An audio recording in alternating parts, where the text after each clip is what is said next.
Ndabaramukije mwese shuti banywanyi bacu mukunda kandi mugakurikira amakuru n'ibiganiro tubandanya gushikiriza kuri no mbonesha kuri yanyu mukunda cyane imwe Rudende ya Isange TV mbonesha kure ibashikiriza amakuru n'ibiganiro biba bigezweho kandi biba byakorewe amatohoza mu bisata bitandukanye haba muri politiki mu nkino nk'iperereza mu ndero mu gateka kazi na muntu mu makungu ya kure ndetse n'andi makuru yose abarika aravugwa ngaha mu kibano. Ndabakengurukiye rero mwese mudukurikira muri micungararo igize igihugu cyacu cy'u Burundi, abadukurikira bari mu bihugu bibanye nk'u Rwanda, Repubulika Iharanira Intwaro Rusange ya Kongo, Uganda, Tanzania, Mozambique, Zimbabwe ndetse n'ibindi bihugu byose bigize umugabane wacu wa Afrika nabashije kudondora. Ndabaye kaza kandi mwese mudukurikira muri mu makungu ya kure ndetse n'abari mu bihugu bya Buraya n'ahandi hatandukanye, mwese ndabakengurukiye kandi ndabahaye ikaze mu makuru yacu y'isaha. Ndabahaye mwiriwe, abandi ndabahaye mwaramutse bivanye naho muherereye. Iri niteka n'umunezero ntangara byo gusubira kubana namwe banywanyi bacu mukunda kandi mugakurikira amakuru n'ibiganiro tubandanya kubashikiriza. Reka nkubutse byo ndetse abone na paritaje kugira uzura bura mbere kubona amakuru n'ibiganiro tubandanya kugushikiriza. Ndabaye kaze rero mu makuru yacu y'isaha, amakuru araza gushimikira ku ngingo nkuru zikurikira. Mu gihe icuka kibi kibandanya kwibonekeza hagati y'umukuru w'igihugu cy'u Burundi Evariste Ndayishimiye ndetse n'umushikiranganje wa mbere w'u Burundi Gervais Ndirakobuca, aho kuri ubu ngubu umukuru w'igihugu cy'u Burundi Evariste Ndayishimiye ariko aragiriza umushikiranganje wa mbere w'u Burundi kuko yagerageje kumugandagura. Ibi rero ariko aramwagiriza ni nk'ibyagirijwe uwo yasubiriye ariwe Arengiyome Bunyoni, aho Arengiyome Bunyoni nawe yagirijwe gushaka kugandagura umukuru w'igihugu ndetse no kunyonora amatungo y'igihugu, ari nabyo ndetse byanatumye Arengiyome Bunyoni apfungwa. Ibi rero bivugwa ko na Gervais Ndirakobuca ibi ariko aragirizwa nabyo bishobora kumuta mu mvuto, ndetse binaboneka ko Evariste Ndayishimiye ashaka kumwikiza kubera ko avuga ngo hari bimwe mu bicocoro biri mu butegetsi bw'u Burundi ngo bishaka gutembagaza Evariste Ndayishimiye.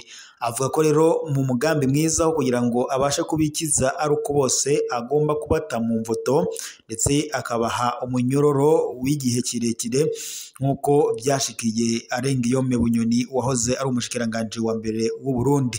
Gervais Ndirakobuca azira byinshi, azira ko kuba akunzwe n'abanyagihugu b'u Burundi kuko we atajya umunwa ndetse yamaharanira ineza y'abanyagihugu b'u Burundi, ndetse aho abanyagihugu banashinga intahe bavuga ko ngo mu gihe azokwitoza mu kibanza c'umukuru w'igihugu ngo ariwe azotorwa bivanye nuko ngo ashigikira abanyagihugu kandi ababazwa n'ibibazo bihanze u Burundi.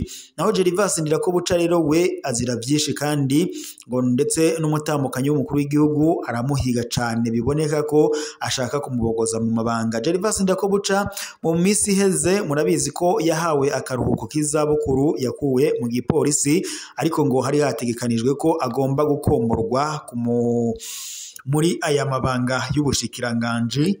Yuravye rero kunyinyurana kuri mu butegetsi bwa CNDD-FDD bica bigaragaza ko hari ibibazo bitandukanye bihanze ubu butegetsi. Ni mu gihe kandi umugambi uri ku butegetsi nawo bivuga ko ubangamiye abanyagihugu b'u Burundi, ariko akarorero ka hafi batanga bagaruka ku mukuru w'igihugu cy'u Burundi ndetse n'umutambukanyi we Angeline Ndayishimiye. Bavuga ko umutambukanyi w'umukuru w'igihugu Angeline Ndayishimiye ngari we atuma abanyagihugu b'u Burundi bakena cyane. Batanga akarorero nk'uburyo akoresha amafaranga y'igihugu nkugura ibintu bizimvye kandi by'agaciro, kandi ayo mahera y'agaciro yakagombye gufasha abanyagihugu mu kwivana mu bukene bagatera imbere. Ni mu gihe kandi bavuga ko ibi byose abikora kandi abanyagihugu b'u Burundi bahanzwe n'ibibazo bitandukanye. Akarorero ni igitoro, si igitoro cyonyine, harimo inzara ndetse n'amafaranga y'agaciro yose yabuze ngaha mu Burundi. Ni mu gihe kandi ngo ibijanye n'ibiciro byamaze kuduga, ariko ngo hategetswe ko ibisumwa mu muryango wa Evariste Ndayishimiye ngo byongerezwa, ndetse ngo n'amahera ubu ngubu asumishwa mu muryango wa Evariste Ndayishimiye yariyongereye. Ibi byose rero bigaragaza igipfungu ndetse n'agashavu abanyagihugu b'u Burundi bafise ku ntwaro ya Evariste Ndayishimiye. Akaba ariho rero bahera bashimika bavuga ko mu gihe Gervais Ndirakobuca yakitoza mu mabanga ngo batazojya umuntu umunwa bazoca bamutora bivuye inyuma. Ibi rero biri muri bimwe bituma Gervas Ndirakobuca ahigwa cane n'umukuru w'igihugu, ndetse mu minsi iheze yanagerageje gushaka guhunga ubutegetsi bw'u Burundi ariko biranka. Kuri iri genekerezo rero rya 29 uku kwezi turimwo nyene, Gervas Ndirakobuca afashe indege iciye imurerura. Biravuga ko ahunze igihugu bivanye nuko Gervas Ndirakobuca nyine ariko arahigwa n'umukuru w'igihugu, ndetse ngo binaboneka ko ashobora kumugandagura isaha n'isaha mu gihe atahunga ubutegetsi bwa Evaristo Ndayishimiye. Kuri ubu rero amakuru yihuta cane adushikiye nuko Gervas Ndirakobuca ndetse n'umuryango wiwe baciye burira indege ngo bo bahungiye mu gihugu ca Kenya, ariko ngo bivuga ko azoca ava mu gihugu ca Kenya agaca yerekeza mu Bubirigi, ngo kuko umukuru w'igihugu c'u Burundi ariko aramuhiga ashaka kumugandagura. Naho Igitega hoho hariko haravugwa ubwicanyi, ndetse ubu bwicanyi bukaba buteye abanyagihugu ubwoba, bakaba basaba ubutungane ko ngo bwokora amatohoza. Kwigenekerezo rya 25 Ruheshi uyu mwaka, ikiziga catowe catemaguwe bunyamaswa kikaba caratowe mu gatondo, aho rero catowe ku nkengera z'ishamba ry'ikibira ku rubibe ruri hagati y'amakomine ya Bukinanyana mu ntara ya Cibitoke ndetse na Kabarore mu ntara ya Kayanza.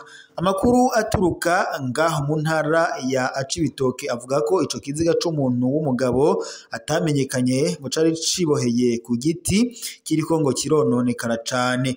Ico kiziga rero ngo catowe gituma haba kwibaza ko hoba hari ubwicanyi buriko buraba ufatiye ku matati y'ubutare bw'imbwa muri ako gace kadatekanye, ariko amatohoza ngo akaba yatanguye. Kubw'isoko mu bajejwe umutekano twabashije kuyaga, abakozi bajejwe ugucungera iryo shamba biravuga ko aribo babonye ico kiziga mu gatondo ka kare. Ico kiziga cari iciboshe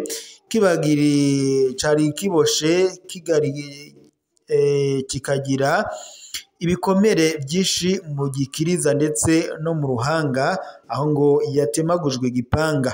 Ico kiziga kandi ngo cari catanguye ngo no kubora, niko iryo soko twabashije kuganira ritashimye kumenyekana ritomora.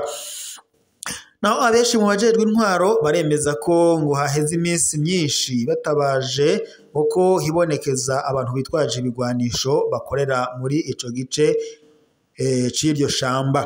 Bikekwa ko ngo bacukura inzahabu mu buryo butemewe n'amategeko, kandi ngo bakaba boba bafataniye ubucuti n'abaroberi b'Abanyarwanda baba FNL bakorera muri ako karere.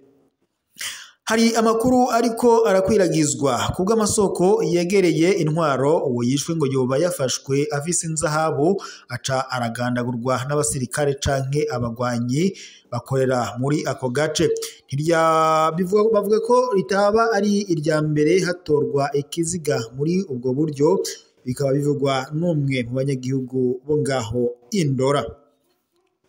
Kubera ubwoba buva kwitorwa ry'ibyo biziga, musanteri wa komine ya Bukinanyana aremeza ayo makuru, akavuga ko kubera ico kiziga cariko ngo kirononekara cane, hategetswe ngo ko coca gihambwa ubwo nyene inyuma yo kubonwa n'ababijejwe.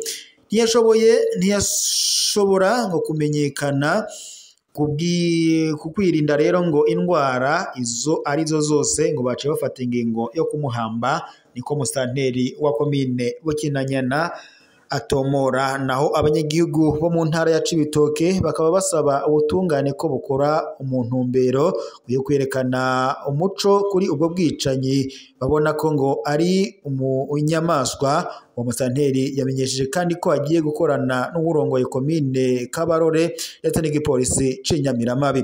Ntidushobora kwemera ko ikibera kiba igice kitegengwa n'amategeko, niko musanteri yashikirije, agahamagarira ndetse abarongoye gukomeza umutekano ndetse no kuguma bari maso ngo bicungera umutekano muri iyo ntara. Reka roshimire mwese mwari kumwe natwe mu makuru twariko tubashikiriza y'iyi saha. reka tube tuyasozere ngaha turaza gusubira mu makuru araza kuba agezweko gusa mbibutse gufyonda sabone na partage kugira muze muraba bambere kubona amakuru n'ibiganiro tuba turiko turabashikiriza 5/5 iri rero ryari iteka n'umunezero ntangere byo kuba twari kumwe namwe banywanyi bacu mukunda kandi mugakurikira amakuru n'ibiganiro tubandanya gushikiriza kuri ino muresha kuri yanyu mukunda imuresha kuri ibashikiriza amakuru n'ibiganiro biba bigezwe kandi biba avyakorewe amatohoza reka nkengurukire rero mwese mwadukurikiraga muri mu micungararo igize igihugu cyacu c'u Burundi abadukurikiraga bari mu bihugu bibanye nk'u Rwanda Republika Iharanira Intwaro Rusange ya Kongo mu Buganda Tanzania Zimbabwe Zambia Mozambique Afrika y'Epfo ndetse n'ibindi bihugu byose bitandukanye bigize umugabane wacu wa Afrika ntabashije kudondora mwese ndabahaye iyambu ntanabashimira kuba mwari kumwe natwe mu makuru yacu nitwakwibagira n'abadukurikiraga bari mu makungu ya kure mwese ndabateye yambu mubandanye mugira umunsi w'Imana mwiza amakuru yacu yo nagasaga turaza gusubira mu makuru araza kuba agezweko.